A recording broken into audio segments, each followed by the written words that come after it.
Mira is built to be seen, but not necessarily known. Fans are able to project power onto her because she doesn't try. Now, you need to understand that for a generation exhausted from having to perform likability 24/7, that's magnetic right there. She becomes that girl that doesn't have to shrink, to fake a smile in family photos, the one who was able to turn being the black sheep into the way she makes money, as she says herself. Mira for the fans represents the fantasy of being untouchable, the one who doesn't have to belong to be happy. She's proof you don't have to shrink to be yourself. However, we can see throughout the movie hints to other traits. Speaking of which, Mira's distance, for example, may be more than a personality trait. It's a survival strategy by this point because she's guarded because she's stoic, you know? Beneath all of that, however, there's a girl who's terrified she doesn't deserve the family she's finally found, as we see towards the end, and that's the true reason why she keeps them at arm's length. After all, if we can imagine being in her shoes, I'm sure we can all understand how when you've been the black sheep your whole life, sometimes closeness feels more dangerous than distance, because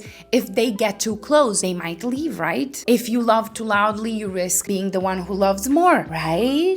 So Mira stays composed, she stays in control, and my hunch is that she does that because she cares too much to show it. Mira in her personal life is very direct. She looks unimpressed even if she's impressed, and even if I was able to pick up on some subtle hints that describe her and her struggle, this controlled and contained personality she showcases doesn't really help us see beyond her cool exterior. I understand that more probably the writers didn't really have the time to explore her, so it's not a fault really, but Mira's entire character arc seems stuck in the tough one lane at times, you know? And while it's refreshing to see a woman not begging to be liked, you know, it's also kind of flat at times.